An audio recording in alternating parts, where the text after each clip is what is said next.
Morning guys, જય સ્વામિનારાયણ, જય શ્રી કૃષ્ણ, જય માતાજી, જય અંબે.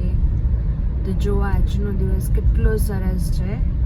આજે સવારથી જ અંજવાળું થઈ ગયું છે, તો એવું લાગે છે કે હવે સમર આવી જશે. નેક્સ્ટ વીક સુધીમાં તો આવી જ જશે. નોર્મલી 5:30 પોણા 6 આટલું અંજવાળું નથી હોતું, પણ અત્યારથી જ જો કેટલું મસ્ત અંજવાળું છે. અને આજે છે મંડે, સોમવાર, એટલે જોબનો બધાનો ફર્સ્ટ ડે હશે. હોપ કરું છું કે બધાનો દિવસ આજનો સારો જાય અને સારો રહે. હેલો ગાઈઝ, તો અત્યારે વાગ્યા છે 2:30 અને મેં જોબ ફિનિશ કરી છે. જો આજનું વાતાવરણ બહુ જ મસ્ત છે, સની ડે છે. અને આજે હું ઘરે જઈને કંઈક સાદું જ બનાવીશ. જમવામાં વિચારું છું કે બાજરાના રોટલા અને અડદની દાળ દેશી ખાવાનું બનાવું. અને આજે મયુર પણ વહેલા આવી જશે ઘરે, એટલે જોઈએ આપણે શું બનાવીશું ઘરે. જોતા રહેજો મારો બ્લોગ. હેલો ગાઈઝ, તો હું અત્યારે ઘરે પહોંચી ગઈ છું ને અત્યારે વાગ્યા છે 3. અને કાલે કદાચ ડોટર્સ ડે હતો, તો જેના ઘરે પણ દીકરીઓ છે એ બધાને હેપી ડોટર્સ ડે. અને આજે સાંજે શું મેન્યુમાં છે આપણે ઓલરેડી મેં કીધું એ પ્રમાણે અડદની દાળ અને રોટલા. હું મયુરને પૂછી જોઈશ એને શું ખાવું છે. જો એ હા પાડશે તો એ જ બનશે. તો જોઈએ ચલો શું બને છે આજે સાંજે. કેમ છો? મજામાં. કેવી રહી જોબ આજે? કઈ ગયું બેટા? તો મારથી વહેલા કેમ આવી ગયા આજે? 1 કલાક વહેલા આવ્યો. કેમ? કાંઈ કામ હતું નહીં. કાલે ડોટર્સ ડે હતો, તો તમારે છોકરીઓ વિશે શું કહેવું છે? છોકરી વિશે ને છોકરી તો જોઈ, ઘરમાં લક્ષ્મી તો જોઈએ. જેને ના હોય એને? હોય એને ઘરમાં તો છોકરી તો હોય જ ને, બધાને હોય. એવું નથી બધાને હોય, કોઈકને ના પણ અમારે 2 હોય. બેનું છે, તમારે 3 બેનું છે, બધાને ઘરે હોય જ તે. હોય લક્ષ્મી તો પણ છે એમ જ તે. આપણા ઘરે ન હોય તો આજુબાજુના ઘરે હોય. લક્ષ્મી લક્ષ્મી કહેવાય. શું ફરક પડે છોકરી હોય કે છોકરો હોય? મેચ્યોર થઈ જાઓ તમે. મારી ગણતરી તમે મેચ્યોર થઈ જાઓ. મારા પ્રમાણે જે છોકરીઓ હોય ને એ એના પપ્પાને સુધારે. એમ તો કહું છું મેચ્યોર થઈ જાઓ તમે એમ.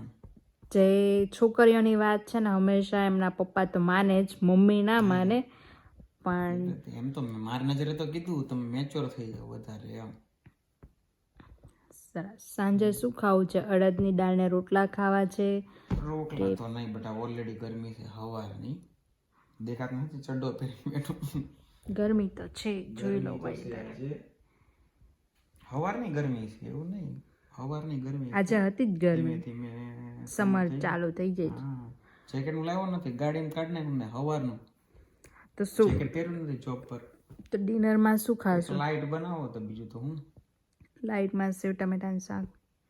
Well and good. ટામેટા પડ્યા છે. હા, ટામેટા હારા આવ્યા છે અર્જુનમાં અહીંયા. મસ્ત નહીં, ટામેટા હું હતા, લાવી સસ્તા હતી ને. ટામેટા. લઈ જાય મેં કીધું લેતો જ તો જે કે લેવાનો દીધા. જે કે શું કરત? પહોંચી ગયો વેલિંગ્ટન. પહોંચી ગયો. એના વગર પેલું આમ ઘરમાં એવું લાગે ને કોઈ છે જ નહીં. પેલા જેવું ટમેટાનું શાક ને રોટલી બનાવ, ભાખરી બનાવવાની જરૂર નથી. રોટલી જ બનાવીશ, કેમ કે મને ટિફિનમાં ભાખરી ભાવતી નથી. મને આપશે એમ એવું થયું. હું મરચું લઈ ગયો, અથાણું ભૂલાઈ ગયું, તો નો ગળા નીચે જ ન ઉતરી. ચા નો હોય સાથે? નહીં, ચા તો હતી પણ મને કંઈક હારે જોઈએ. ચિપ્સ હોય કા ગાંઠિયા છે તે છે, સેવ જોઈએ કંઈક. કઈ નહીં, ચલો તો ગાંઠિયા રહી ગયા તારા, સોરી. કઈ નહીં, તમે જાઓ ત્યારે લઈ આવજો મને કઢીના ગાંઠિયા. તો મને કઢીના ગાંઠિયા જે આવે ને રતલામી સેવ વાળા, એ મારા ફેવરિટ છે. એ મને સવારના બ્રેકફાસ્ટ સાથે ચા જોડે ખાવાના પસંદ છે, તો અઠવાડિયામાં એકવાર મેળ પડે છે. તમારો ફેવરિટ બ્રેકફાસ્ટ શું છે? બ્રેકફાસ્ટમાં તો અહીંયાનું પૂછે કે ઇન્ડિયાનું પૂછે? અહીંયાનું. ઇન્ડિયામાં હોય, અહીંયા હોય. અહીંયા તો ભાખરી ચા. અને ચા, મરચું, અથાણું, માખણ. હા, માખણ હોય તો વેલ એન્ડ ગુડ. માખણ તો આપણે એવરી ટાઈમ બનાવતા નથી. અને મારો ફેવરિટ બ્રેકફાસ્ટ પણ એ છે. મને ભાખરી ચા હોય તો જ ભાવે છે. તમારામાંથી કોણ એવું છે કે જેને ભાખરી ને ચા હોય એટલે બીજું કશું જ ના જોઈએ સવારે બ્રેકફાસ્ટ? કમેન્ટ કરો એમ કહેવાનું. કમેન્ટ કરો. હા, કમેન્ટ જો કરો. અમારા વિડીયો પસંદ આવતા હોય તો લાઈક કરો, શેર કરો અને કમેન્ટ કરો. શેર પછી કરજો, કમેન્ટ.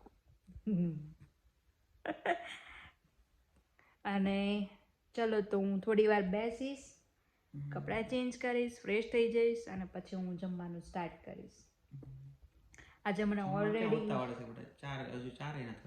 આજે મને ઓલરેડી ગળામાં આમ પેલું કફ જેવું લાગે છે. જોઈએ થવાની છે તો દવા લઈ લેજો. તો કફની દવા લાવ્યા છે આપણે ઇન્ડિયાથી. હું ગયો હતો ને તો કફની દવા લાવ્યો છું, તો લઈ લેજો જમી કરવી. પણ મારું નક્કી નહીં, જો હું ગરમ પાણી પીવાનું ચાલુ કરી દઉં ને તો પછી ગરમ પાણી પીજો, ગરમ પાણી પીજો. જોઈએ ગરમ પાણી આવે જ છે આપણે. ગરમ પાણી પીજો. ઇન્ડિયન જેવું ક્યાં છે આપણે કે ગરમ સ્પેશિયલી કરવું પડે. આપણે આ બાજુ નળ કર્યો લેફ્ટ હેન્ડ સાઈડ એટલે ગરમ પાણી આવશે.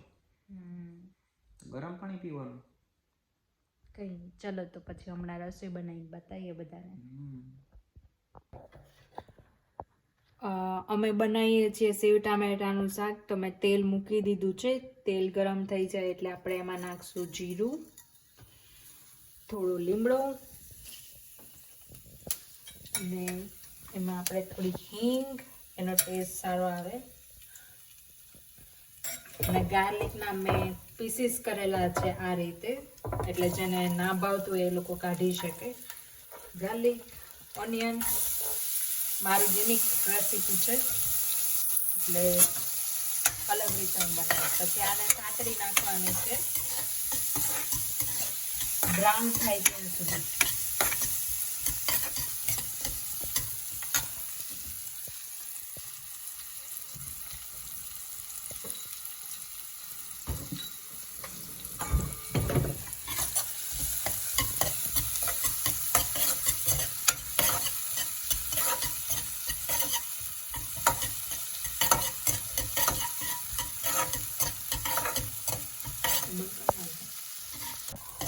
ઓનિયન અને લસણ સતરાઈ ગયું છે તો હવે આપણે એમાં ટામેટા નાખી દઈશું.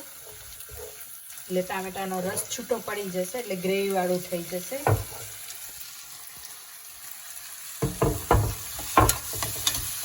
અને ટામેટાને પણ સાતરવા દઈશું. હું સાથે સાથે મસાલો પણ કરી દઈશ એટલે મસાલો સરખી રીતે મિક્સ થઈ જાય. તો મસાલામાં હું નાખીશ થોડી હળદર, ધાણા જીરું,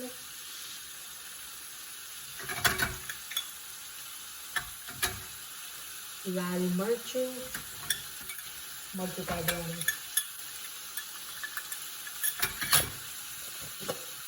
સોલ્ટ,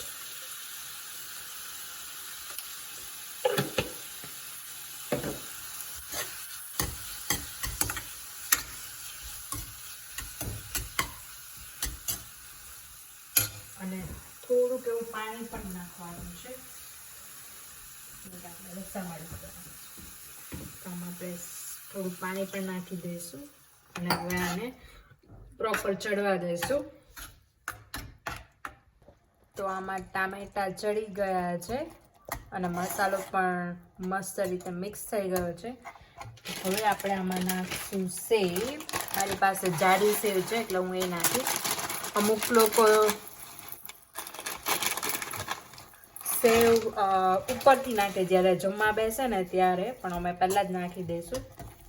અને અમારે 2 જણને જ જમવાનું છે એટલે 2 જણ માટે અમે થોડુંક જ શાક બનાવીશું. શાક સાથે બનશે રોટલી. તો આ તૈયાર થઈ ગયું છે અમારું સેવ ટામેટાનું શાક.